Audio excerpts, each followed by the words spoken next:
Hello everyone, I am Priyanka and welcome back to the bio coiling. आज हम ASRB net के जो previous year questions हैं उनकी सीरीज़ को कंटिन्यू करने वाले हैं। ये हमारा पार्ट 2 होने वाला है। पार्ट 1 के लिए आप मेरे चैनल पर जाकर देख सकते हैं, या फिर मैं इसका जो लिंक है पार्ट 1 का वो अपने डिस्क्रिप्शन में ऐड कर दूँगी, आप वहाँ से जाकर उस वीडियो को देख सकते हैं।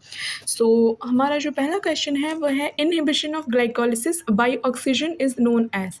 क्वेश्चन पूछा गया है कि ग्लाइकोलिसिस जो है अगर उसे ऑक्सीजन की वजह से इनहिबिट कर दिया जाए, यानी कि अगर ग्लाइकोलिसिस में हम ऑक्सीजन डालेंगे तो वो इनहिबिट हो जाएगी।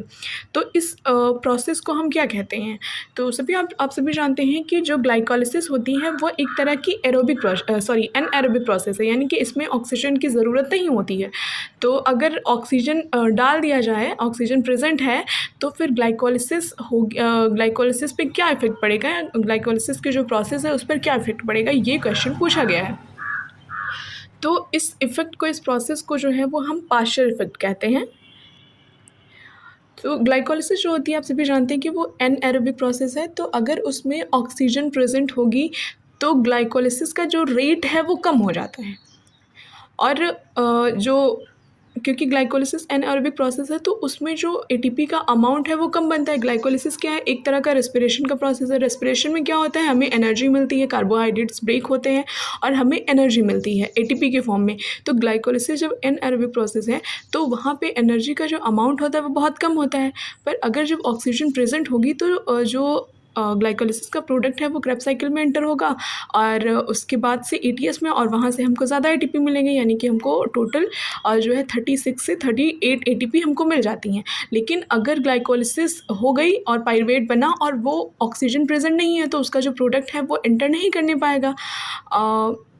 वो जो है उसका फर्मेंटेशन होने लगता है, तो लैक्टिक एसिड बनता है और कार्बन डाइऑक्साइड बनता है। तो इससे क्या होता है कि वहाँ पे जो है जो अमाउंट ऑफ एटीपी है वो बहुत कम बनता है। ऐसा मान सकते हैं कि 3 या 4 एटीपी बनते हैं। तो कहाँ 3 या 4 एटीपी बन रहे हैं, कहाँ 36 से 38 एटीपी बन रहे हैं।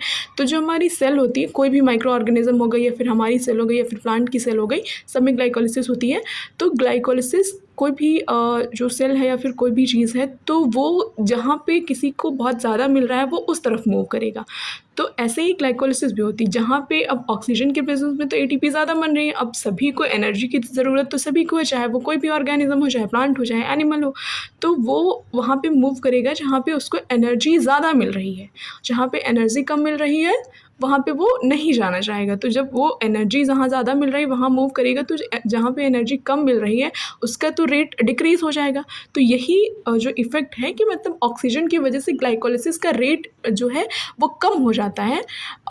एनाएरोबिक जो रिएक्शन है वो धीरे हो जाती है, मतलब कम होने लगती है। ऐसा नहीं है कि बंद हो जाती है, पर धीरे धीरे होने लगती है, बहुत कम। जो ऑक्सीजन जो एरोबिक रिस्पिरेशन है वो ज़्यादा होने लगता है। तो इसी जो इफ़ेक्ट को हम पार्शियल इफ़ेक्ट कहते हैं। इसका मैंने जो स्लाइड है इसकी मैंने कुछ ऐड की हैं, मैं आपको दिखाती हूँ, और बाकी आप पढ़ भी सकते हैं, मैंने समझा दिया है।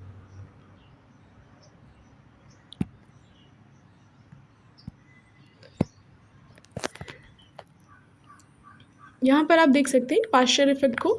जो पार्शियल इफ़ेक्ट है वो बताता है हमें कि जो अवेलेबल ऑक्सीजन होती है वो कैसे इथेनॉल फर्मेंटेशन को इनहिबिट कर देती है। इथेनॉल फर्मेंटेशन कब होता है? जब ग्लाइकोलिसिस से पाइरूवेट बनता है, पाइरूवेट का इथेनॉल फर्मेंटेशन होने लगता है, वहाँ पे इथेनॉल बनता है, यानी कि अल्कोहल बनता है, और जो है वो कार्बन डाइऑक्साइड रिलीज़ होती है। ये सारे आप पढ़ सकते हैं। The partial effect refers to how the presence of oxygen cause in a decrease in the cellular rate of glycolysis. ये ग्लाइकोलिसिस के रेट को कैसे जो है वो डिक्रीज़ करती है, सप्रेस करती है लैक्टेट एक्यूमुलेशन को, क्योंकि लैक्टिक एसिड भी बनता है किसी किसी कंडीशन में। लैक्टिक एसिड जो है मोस्टली जो हमारे जो हम एनिमल्स हैं उनमें बनता है। जैसे हम कभी बहुत ज़्यादा एक्सरसाइज कर लेते हैं या बहुत दौड़ते भागते हैं, तो वहाँ पर जब हम दौड़ रहे होते हैं या एक्सरसाइज कर रहे होते हैं तो हमारी बॉडी को उतना ज़्यादा ऑक्सीजन नहीं मिल पाता है जितना ऑक्सीजन मिलना चाहिए। तो जब ऑक्सीजन की कमी होने लगती है तो वो ग्लाइकोलिसिस जो है वो एनाएरोबिक की तरफ मूव करने लगती है। जब वो एनाएरोबिक की तरफ मूव करने लगेगी तो लैक्टिक एसिड जो है वो बनने लगता है, और वही लैक्टिक एसिड हमारे जो मसल सेल्स हैं उनमें इकट्ठा हो जाता है। जब मसल सेल्स में लैक्टिक एसिड इकट्ठा हो जाता है, इसीलिए हमको थकान महसूस होती है। जब हम कभी आपने कोई काम ना किया हो, फिर आपको अचानक से काम पड़ता है, तो आप या फिर आप कभी पहले दिन जिम गए हों या फिर कहीं भी जाएँ आप, ऐसा जो काम है जिसमें आपकी मसल्स बहुत ज़्यादा इन्वॉल्व हो रही हैं, तो वहाँ पे आपकी बॉडी में बड़ी थकान आ जाएगी, बड़ा दर्द होने लगेगा आपके हाथ पैर सब। तो इसीलिए, क्योंकि वहाँ पे सेल्स में जो है वो लैक्टिक एसिड का एक्यूमुलेशन हो जाता है। Okay, so the effect occurs in animal tissue as well as in microorganisms belongs to the fungal kingdom. Okay, यहाँ पे एनारोबिक कंडीशन आप देख सकते हैं कि जब ऑक्सीजन की एब्सेंस होती है, तो जैसे कि ईस्ट हो गया, ये ग्लाइकोलिसिस पर रिलाई करता है जब ऑक्सीजन नहीं होती है। ओके, और ये ग्लूकोज को जो है वो पायरुवेट में कन्वर्ट कर देता है। पायरुवेट बाद में फिर इथेनॉल में कन्वर्ट होती है और कार्बन डाइऑक्साइड में कन्वर्ट होती है। इस प्रोसेस को फर्मेंटेशन कहते हैं, यानी कि पायरुवेट का कन्वर्जन जब इथेनॉल और कार्बन डाइऑक्साइड में होता है तो इसको फर्मेंटेशन कहते हैं। और ये जो प्रोसेस होती है रिलेटिवली इनएफिशिएंट होती है, producing only a small amount of ATP, क्योंकि इसमें ऑक्सीजन की प्रेजेंस नहीं होती है, तो इसमें जो अमाउंट ऑफ एटीपी है वो बहुत कम बनता है। ये मान सकते हैं कि 3 से 4 मॉलिक्यूल ऑफ एटीपी बनते हैं। ओके, नेक्स्ट है, अब जब हम एरोबिक कंडीशन में जाएंगे, तो जब ऑक्सीजन जो है वो अवेलेबल होगी, तो पायरुवेट जो है वो कन्वर्ट होगा एसिटिल को एंजाइम में, और जो कि ये जो एसिटिल को एंजाइम है, ये जो है वो एंटर करेगा सिट्रिक एसिड साइकिल में, यानी कि जिसे हम क्रेब्स साइकिल भी कहते हैं, also known as the Krebs cycle. और उसके बाद में फिर वो ईटीएस में, जो इलेक्ट्रॉन ट्रांसपोर्ट चेन होती है, उसमें एंटर करता है, और ये पाथवे जो होता है वो मोर एफिशिएंट होता है, generating a much larger amount of ATP, यानी कि ग्लाइकोलिसिस और क्रैब साइकिल और ईटीएस तीनों के अगर हम काउंट करते हैं, तो टोटल जो हमारे रेस्पिरेशन में है 36 to 38 एटीपी हमारे बनते हैं। और जो ग्लाइकोलिसिस होती है, ओनली ग्लाइकोलिसिस जब एनएरोबिक कंडीशन में होती है, ऑक्सीजन की एब्सेंस में होती है, क्योंकि उसमें इथेनॉल का फर्मेंटेशन होने लगता है, तो वहाँ पे बस 3 से 4 मॉलिक्यूल ऑफ एटीपी बनते हैं। तो ये हमारे लिए ज़्यादा बेनिफिशियल है, एरोबिक कंडीशन वाली ग्लाइकोलिसिस, और एनएरोबिक कंडीशन वाली हमारे लिए बेनिफिशियल नहीं होती है। ओके, नेक्स्ट है, और यहाँ पे आप पास्चर इफेक्ट के बारे में पढ़ सकते हैं। ये मैंने पूरी जो स्लाइड्स हैं वो ऐड कर दी हैं। Pasteur effect is characterised by a decrease in the rate of glycolysis. Pasteur effect को मोस्टली एक लाइन में अगर हम समझने की कोशिश करें, तो यही होता है कि ये जो होता है ग्लाइकोलिसिस के रेट को कम करता है, and a reduction in the accumulation of fermentation by products. Fermentation के बाई प्रोडक्ट्स क्या बन रहे थे कि इथेनॉल बन रहा था और कार्बन डाइऑक्साइड बन रहा था। तो जो इथेनॉल और कार्बन डाइऑक्साइड होता है, उसके इथेनॉल और कार्बन डाइऑक्साइड जो होता है, उसको जो है वो उसकी रेट को कम करता है, ग्लाइकोलिसिस को कम करता है, और ये जो प्रोसेस पूरी होती है वो ऑक्सीजन की प्रेजेंस में होती है। ओके, सो हमारा जो नेक्स्ट क्वेश्चन है,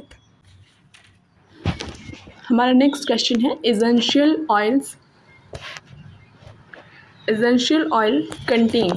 सो एसेंशियल ऑयल्स जो होते हैं, उसका जो स्ट्रक्चर होता है वो कैसा होता है? तो इसका जो करेक्ट आंसर है वो है short chain unsaturated fatty acid. उसमें जो है वो शॉर्ट चेन होती है और उसमें अनसैचुरेटेड फैटी एसिड होते हैं। ओके, सो आप सभी मुझे कमेंट में बताइएगा कि सैचुरेटेड और अनसैचुरेटेड फैटी एसिड में एक लाइन में एक अगर बहुत माइनर सा डिफरेंस देखें तो वो क्या होता है? ओके, सो नेक्स्ट क्वेश्चन, आगे बढ़ते हैं। तीसरा 28 नंबर का जो क्वेश्चन है वो है हमारा कि रैंसिडेशन इन्वॉल्व्स ऑक्सीडेशन ऑफ। इसमें पूछा गया कि रैंसिडेशन जो है वो किसका ऑक्सीडेशन करती है, किसका ऑक्सीडेशन होता है, तो उसे हम रैंसिडेशन कहते हैं। रैंसिडेशन का अगर आपने शायद सुना होगा या शायद नहीं सुना होगा, तो मैं आपको बता दूं कि रैंसिडेशन का जो मीनिंग होता है वो होता है बासीपन। तो अभी तो आप सब समझ गए होंगे, और कि इस क्वेश्चन में पूछा गया है, और बहुत लोग तो इस क्वेश्चन का आंसर भी जान चुके होंगे। सो किसका ऑक्सीडेशन होता है इसमें पूछा गया है, तो इसमें फैटी एसिड्स जो होते हैं उनका ऑक्सीडेशन होता है। बासीपन किस में आता है? हमारे खाने की जो चीज़ें होती हैं उसमें बासीपन आता है। तो हमारी जो खाने की चीज़ें होती हैं उसमें सब चीज़ें होती हैं, फैटी एसिड्स होते हैं, कार्बोहाइड्रेट्स होते हैं, प्रोटीन्स होते हैं, वाइटामिन होते हैं, हर चीज़ होती है। तो जो उसमें बेसिकली जो बासीपन, जो मतलब एक महक आने लगती है ख़राब होने की, तो वो क्यों आती है? वो इसलिए आती है कि जो हमारे उसमें फैटी एसिड्स जो प्रेजेंट होते हैं उनका ऑक्सीडेशन होने लगता है, इस वजह से वो जो खाना है वो ख़राब हो जाता है। इसी प्रोसेस को हम रैंसिडेशन कहते हैं। इसकी भी एक मैंने स्लाइड ऐड की है, मैं आपको दिखा दूँ। आप इसका जो PDF है मैं वो टेलीग्राम पे प्रोवाइड करूँगी, तो आप सब वहाँ पे जाके देख सकते हैं। सो एक सेकेंड, मैं आपको इसका जो है वो दिखा दूँ।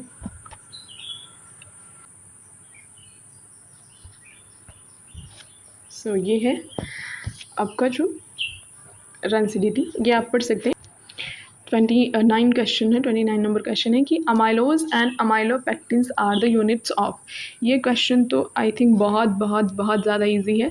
ये आप सभी को पता होगा कि अमाइलोज एंड अमाइलोपेक्टिन्स जो हैं वो स्टार्च की यूनिट्स होती हैं। ओके, ये अनब्रांच चेन होती है और ये ब्रांच चेन होती है। ओके, नेक्स्ट क्वेश्चन है हमारा,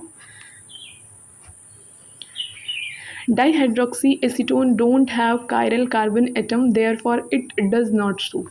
यानी कि इसमें पूछा गया है कि जो डाईहाइड्रोक्सी एसीटोन होता है, एक जो कंपाउंड होता है, उसके पास कोई कायरल कार्बन एटम नहीं होता है।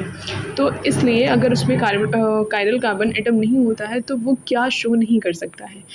तो आप सभी को ये शायद पता होगा, अपनी जो केमिस्ट्री पढ़ी है जब आपने ऑर्गेनिक केमिस्ट्री, इनऑर्गेनिक केमिस्ट्री, तो उसमें आपने D and L enantiomers, L enantiomers, ये सब सारे आपने देखे होंगे।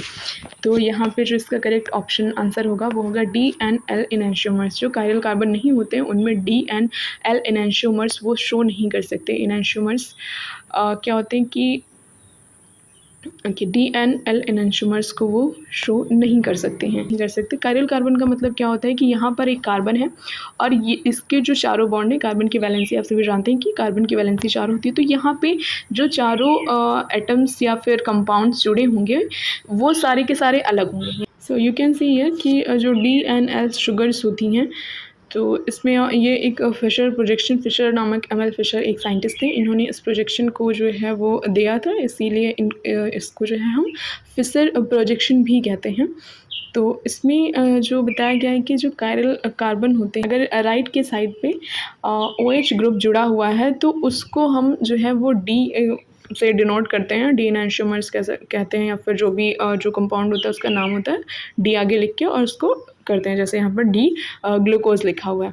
और जो अगर H जो है वो लेफ़्ट साइड में जुड़ा हुआ है तो उसको हम L कहते हैं। लेकिन इसका मतलब ये नहीं होता है कि L का मतलब लेफ़्ट नहीं होता और D का मतलब दायां, या फिर ऐसा कुछ नहीं होता है।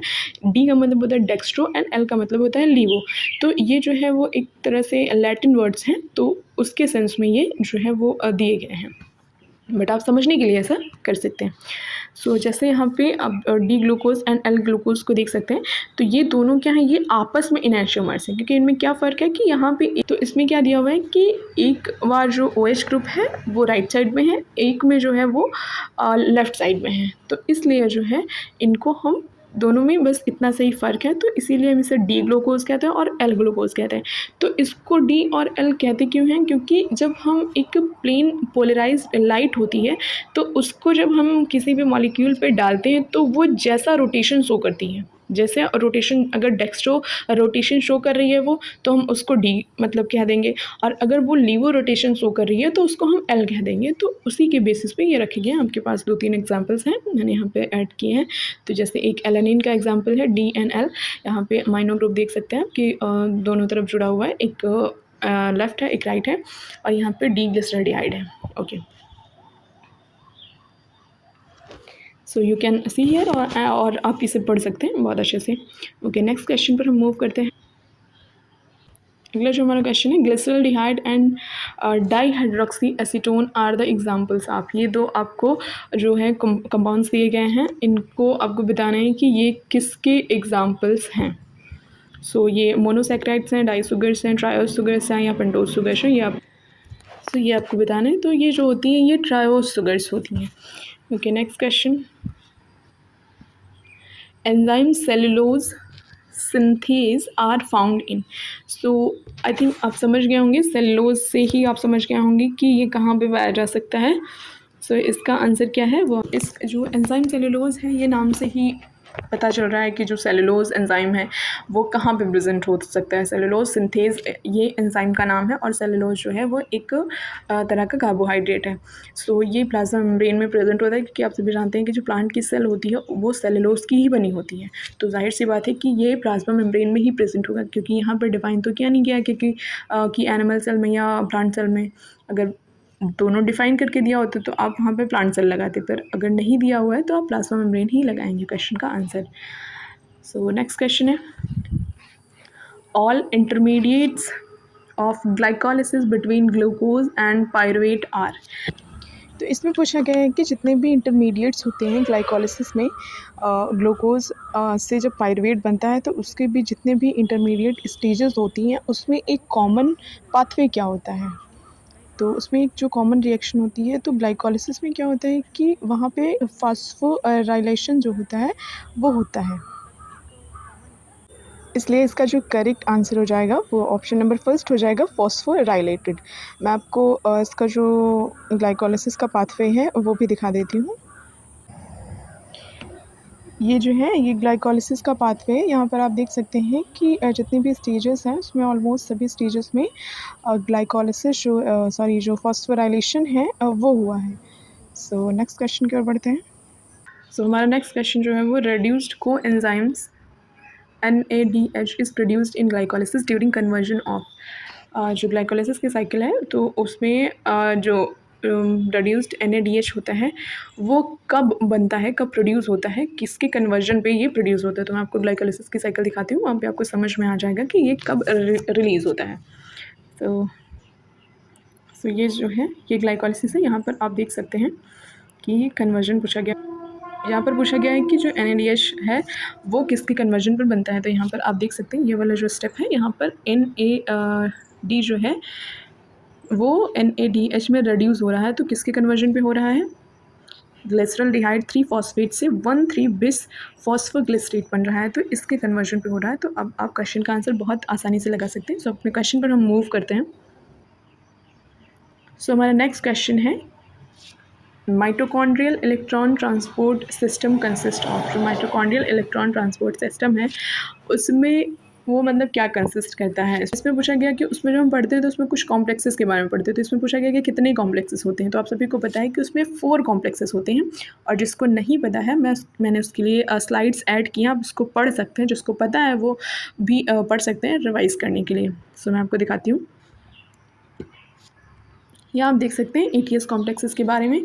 माइटोकॉन्ड्रियल इलेक्ट्रॉन ट्रांसपोर्ट सिस्टम जो होता है इसे ही हम ATS कॉम्प्लेक्स या माइटोकॉन्ड्रियल इलेक्ट्रॉन ट्रांसपोर्ट सिस्टम भी कह सकते हैं। So consist of 4 multi protein complexes embedded in inner mitochondrial membrane. जैसे ये माइटोकॉन्ड्रिया होता है तो वो 2 मेम्ब्रेन का बना हुआ होता है। ये डबल मेम्ब्रेनस स्ट्रक्चर है, माइटोकॉन्ड्रिया हो गया, क्लोरोप्लास्ट हो गया। तो ये जो इनर वाली मेम्ब्रेन होती है, ऐसे ऐसे माइटोकॉन्ड्रिया होता है ना, ऐसे ऐसे करके। तो ये वाली जो इनर वाली मेम्ब्रेन होती है,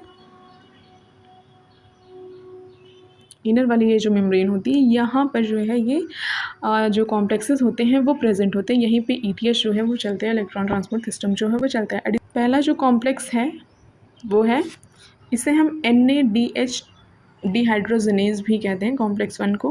तो इसमें क्या होता है, पहला जो कॉम्प्लेक्स होता है वो क्या करता है कि रिसीव करता है इलेक्ट्रॉन्स को NADH से। यानी कि NADH जो है वो जो ग्लाइकोलिसिस में NADH बना था, तो एक NADH जो है वो हमको कितनी ATP देता है, कोई बता सकता है। सो एक NADH जो होता है वो हमको 3 ATP देता है।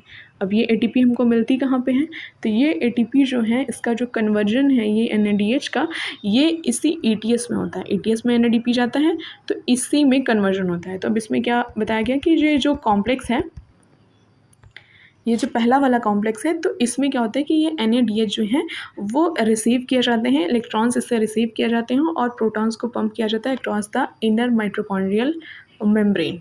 ओके, नेक्स्ट जो है वो है कॉम्प्लेक्स 2। इसमें क्या होता है कि ये सक्सिनेट डिहाइड्रोजनेज भी इसको कहते हैं। इसमें जो है इलेक्ट्रॉन्स एक्सेप्ट किए जाते हैं सक्सिनेट से एंड पास किए जाते हैं यूबिक्विनॉन तक। यूबिक्विनॉन तक इसको पास किया जाता है। थर्ड वाले कॉम्प्लेक्स में इसको हम साइटोक्रोम BC1 कॉम्प्लेक्स कहते हैं। इसमें इलेक्ट्रॉन्स जो हैं वो यूबिक्विनॉन से रिसीव किए गए और पास कर दिए गए साइटोक्रोम C तक। फोर्थ में क्या होता है, इसे साइटोक्रोम C ऑक्सीडेज कहते हैं। तो इसमें क्या होता है, receives electron from cytochrome C, यानी कि साइटोक्रोम C से यहाँ पे इलेक्ट्रॉन जो है वो पास कर दिए गए and transfer them to oxygen तक ट्रांसफ़र कर दिए जाते हैं। The final electron accepted producing water. जो फाइनल इलेक्ट्रॉन एक्सेप्टर जो होता है वो वाटर को प्रोड्यूस कर देता है। ओके, ये आप पढ़ सकते हैं। नेक्स्ट क्वेश्चन है हमारा, नेक्स्ट क्वेश्चन है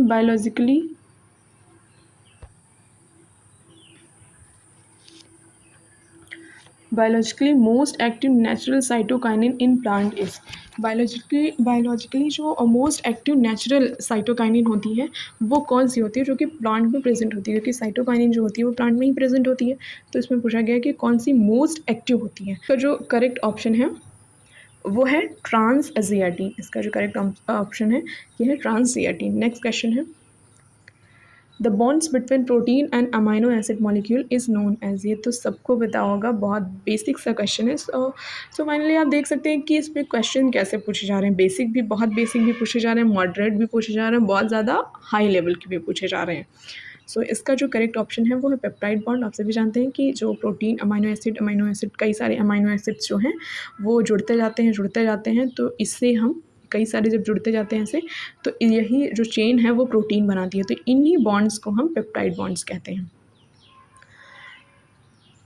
ओके, नेक्स्ट क्वेश्चन है हमारा,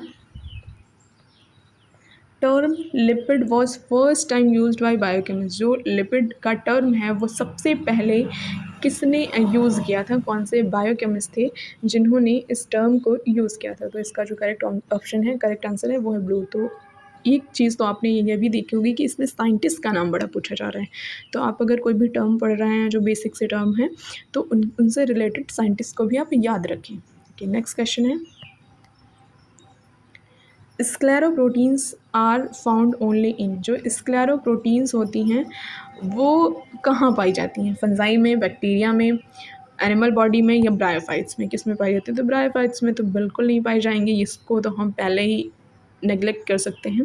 सो इसका करेक्ट ऑप्शन जो है वो है एनिमल बॉडी में। जो स्क्लेरोप्रोटीन्स होती हैं वो एनिमल बॉडी में पाई जाती है। स्क्लेरोप्रोटीन्स बेसिकली क्या होती हैं कि ये जो हमारे स्केलेटन को बनाती हैं। स्क्लेरो से आप समझ सकते हैं जो हमारे स्केलेटन को बनाती हैं, जैसे कि हमारे नेल्स हो गए, हमारे हेयर्स हो गए, उनको बनाने वाली जो प्रोटीन्स होती हैं उनको हम स्क्लेरोप्रोटीन्स कहते हैं। ये रहा, scleroproteins also known as the fibrous proteins are a class of proteins characterised by their insolubility in water, यानी कि ये इनसॉल्युबल होती हैं वाटर में, and their structural role in supporting and protecting tissues. They are typically long filamentous molecules that forms fibers of sheets providing strength and stability to various structures. Examples of scleroproteins includes collagen, keratin, elastin and fibroin. Okay. Collagen जो होता है skin होती है उसको tight रखने में जो है वो हेल्प करती है, हमारी जो स्किन होती है वो टाइट उसको रखने में हेल्प करती है। केराटिन जो है वो हमारे नेल्स बनाती है, हमारे हेयर्स बनाती है। इलास्टिन प्रोटीन जो होती है वो हमारी सेल्स में प्रेजेंट होती है, जिससे हमारे जो माइक्रोट्यूब्यूल्स होते हैं उनको बनाने का काम करती है। फाइब्रोइन जो होती है तो ये भी एक तरह से जो है वो हमारे सेल का स्केलेटल सिस्टम जो है वो बनाती है। नेक्स्ट क्वेश्चन है हमारा, glycine, alanine, valine, leucine and isoleucine are.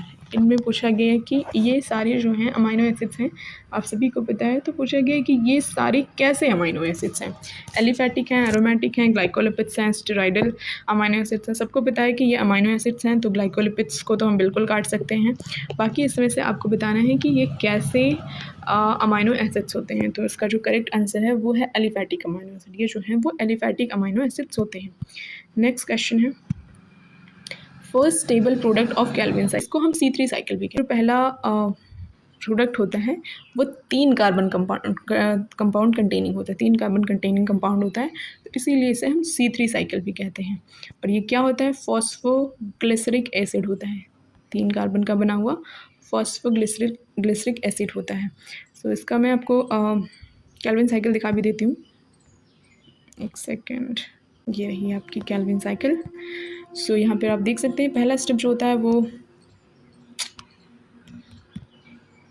यहाँ पर आप देख सकते हैं पहला स्टेप जो होता है वो होता है कार्बन फिक्सेशन का, दूसरा स्टेप जो होता है वो रिडक्शन फेज होता है, तीसरा स्टेप जो होता है वो कार्बोहाइड्रेट फॉर्मेशन होता है, चौथा जो होता है वो रीजनरेशन होता है। यहाँ पे जो है वो CO2 जो है वो RUBP शुगर से बाइंड करती है विद द हेल्प ऑफ रिबिस्को, और 6 कार्बन है वो स्प्लिट हो जाते हैं इनटू 3 कार्बन मॉलिक्यूल, यानी कि 6 कार्बन का एक मॉलिक्यूल था तो अब वो 3 के 2 मॉलिक्यूल में ब्रेक हो जाता है।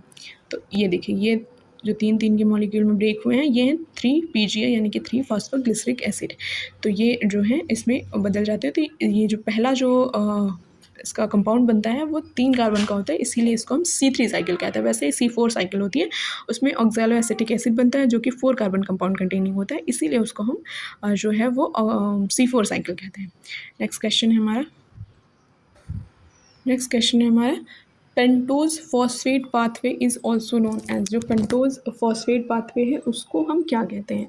सो पहला ऑप्शन है Warburg Dickens pathway, hexose mono, दूसरा ऑप्शन है हेक्सोज मोनोफॉस्फेट शन, थर्ड ऑप्शन है डायरेक्ट ऑक्सीडेशन पाथवे, या फिर चौथा ऑप्शन है ऑल ऑफ द अबव। जिसने पढ़ा है उसको पता होगा कि ये जो है चारों के चारों ऑप्शन सही हैं, तीनों के तीनों ऑप्शन सही हैं, तो इसके लिए हम इसमें चौथे नंबर में जो है वो करेक्ट ऑप्शन लगा सकते हैं, यानी कि all of the above. Pentose phosphate pathway जो होता है इसको ये चारों के नाम से हम इनको जानते हैं। मैं आपको दिखा देती हूँ पेंटोज फॉस्फेट पाथवे। पेंटोज और फॉस्फेट पाथवे के बारे में थोड़ा सा मैंने ऐड किया है। द पेंटोज फॉस्फेट पाथवे, जिसे हम ट्रिपल पी भी कहते हैं, also known as the hexose monophosphate shunt, is a metabolic pathway that operates in parallel with glycolysis. यानी कि ये ग्लाइकोलिसिस के साथ साथ चलता रहता है। एक तरफ ग्लाइकोलिसिस हो रही है साइटोप्लाज्म में और एक तरफ ये चलता रहता है pentose phosphate pathway. It is primarily involve in generating NADPH and precursor molecule for nucleotide synthesis rather than producing ATP। इनकी ग्लाइकोलिसिस में क्या होता है कि ग्लाइकोलिसिस जो होता है वो ATP का प्रोडक्शन करता है। ग्लाइकोलिसिस का जो प्रोडक्ट होता है वो क्रेब्स साइकिल में एंटर करता है, फिर ATS में एंटर करता है, तो इससे क्या होता है कि इससे ATP का प्रोडक्शन होता है। लेकिन ये जो पेंटोज फॉस्फेट पाथवे होता है ये ग्लाइकोलिसिस के साथ साथ चलता तो रहता है, लेकिन इसमें ATP का डायरेक्ट प्रोडक्शन नहीं होता। यहाँ पे NADPH बनता है और ये प्रिकर्सर मॉलिक्यूल्स को बनाता है न्यूक्लियोटाइड। न्यूक्लियोटाइड्स क्या होते हैं कि जो हमारे DNA RNA होते हैं उनके प्रिकर्सर्स होते हैं। न्यूक्लियोटाइड से कई सारे न्यूक्लियोटाइड्स मिलते हैं तो हमारा जो है वो DNA बनकर तैयार होता है। तो ये उनके प्रिकर्सर्स को बनाने का काम करते हैं, ये ATP का प्रोडक्शन नहीं करते हैं। नेक्स्ट क्वेश्चन है TIBA, जिसे हम 2,3,5 ट्राई आइडोबेंजोइक एसिड भी कहते हैं, इसको मतलब ये क्या होता है? तो आपको मैं एक सिंपली बता दूं कि ये एक तरह का जो है वो एंटी हार्मोन होता है। तो इसमें पूछा गया है कि ये किस हार्मोन के लिए एंटीजन के मतलब कि एंटी मतलब उसके अगेंस्ट काम करता है। तो एंटी साइटोकाइनिन, एंटी जिब्रेलिन या ऑक्सिन स्टिमुलेटर, तो स्टिमुलेटर तो नहीं होता है और ये क्योंकि सप्रेसर होता है। और एंटी ऑक्सिन, तो इसका जो करेक्ट ऑप्शन है वो एंटी ऑक्सिन है। जिसने पढ़ा होगा उसको पता है, या फिर शायद बहुत लोगों ने पहली बार सुना हो। तो आप देख सकते हैं कि क्वेश्चन का लेवल क्या आता है, कहाँ से कहाँ क्वेश्चन। अब ये हार्मोन से क्वेश्चन पूछा गया है, तो आप सभी को पता है हार्मोन्स सब नहीं पढ़े हैं और बहुत हम शुरुआत से पढ़ते आते हैं, पर इतने जो है उसके डीप में, ज़्यादा डीप भी नहीं है, पर आपको इतना मतलब आप जो भी लाइन पढ़ें वो उसको आपको अपने दिमाग में रखनी है। आप ऐसे नहीं पढ़ सकते कि आपने जब आप UG PG करते हैं ना, तो वहाँ पर आप सिर्फ लिखने के लिए पढ़ते हैं कि आपने एक कोई टॉपिक एक बार पढ़ लिया तो आपको याद रहता है। वहाँ पे आपको थ्योरी क्वेश्चन करने आप लिख लेते हैं, पर यहाँ पर ऑब्जेक्टिव है तो यहाँ पर कहाँ से क्वेश्चन पूछ लिया जाएगा आपको नहीं पता है। इसलिए आपको जो भी पढ़ना है बहुत अच्छे से पढ़ना है। नेक्स्ट क्वेश्चन है को enzyme UDP is the carrier of. जो को एंजाइम होता है UDP ये किसका कैरियर होता है?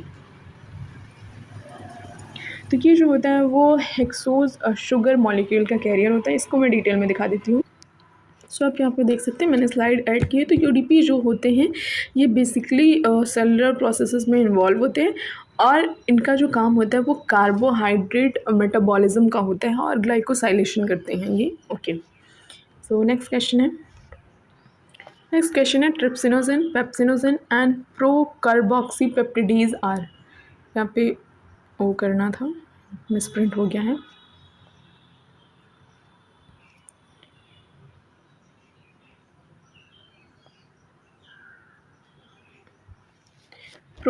ट्रिप्सिनोजन, पेप्सिनोजन एंड प्रोकार्बोक्सीपेप्टिडेज आर, ये क्या होते हैं? तो ये आपको बताना है। तो नन तो नहीं हो सकता, बोथ भी नहीं हो सकता, और लिपिड तो ये होते नहीं हैं, तो ये ज़ाइमोजेन होते हैं। ओके, सो इसका करेक्ट ऑप्शन जो है वो ऑप्शन नंबर फर्स्ट है। नेक्स्ट क्वेश्चन है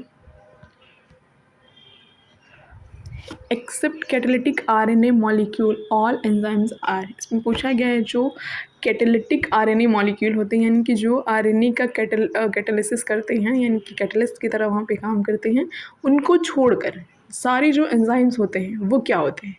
तो आप सभी को पता होगा कि जितने भी एंजाइम्स होते हैं उनको हम प्रोटीन्स कह सकते हैं, वो सारे प्रोटीन्स होते हैं क्योंकि प्रोटीन के बने होते हैं, तो उनको हम प्रोटीन्स कह सकते हैं।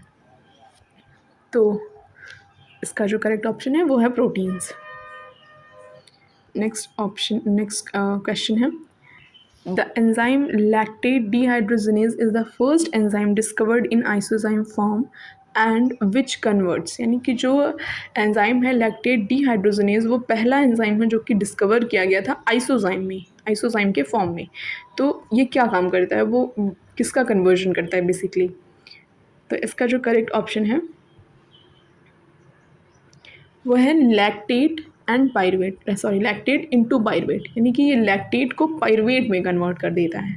ग्लाइकोलिसिस में आपने क्या पढ़ा था कि पायरुवेट जो होता है वो ऑक्सीजन की एब्सेंस में लैक्टेट में बदल जाता है, लेकिन यहाँ पे ये लैक्टेट को फिर से पायरुवेट में बदल देता है। कौन सा enzyme, lactate dehydrogenase. Next question है,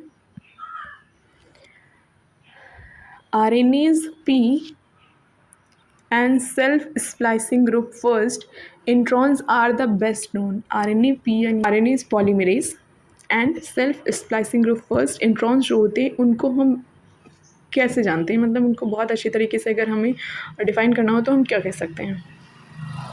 सो इसका जो करेक्ट ऑप्शन है उसको हम कह सकते हैं राइबोजाइम्स। इसका जो करेक्ट ऑप्शन है वो है राइबोजाइम्स, क्योंकि आप जो है वर्ड से समझ सकते हैं क्योंकि ये RNA के लिए आ रहा है तो फिर राइबोजाइम्स तो होना ही था, तो करेक्ट ऑप्शन है ये। नेक्स्ट क्वेश्चन है हमारा, catalytic monoclonal antibody are called as, जो कैटालिटिक मोनोक्लोनल एंटीबॉडीज़ होती हैं उनको हम क्या कहते हैं। सो इनको हम कहते हैं एब्जाइम्स। नेक्स्ट क्वेश्चन है, first artificial enzyme was synthesized by, जो पहला आर्टिफिशियल एंजाइम है वो सिंथेसाइज़ किया गया था, उसको किसने सिंथेसाइज़ किया था, जो पहला आर्टिफिशियल एंजाइम है। वैसे तो एंजाइम्स को हम बैक्टीरिया से एक्सट्रैक्ट करते हैं, पर जो पहला आर्टिफिशियली जो तैयार किया गया था, लैब में जो तैयार किया गया था, वो उसको किसने तैयार किया था।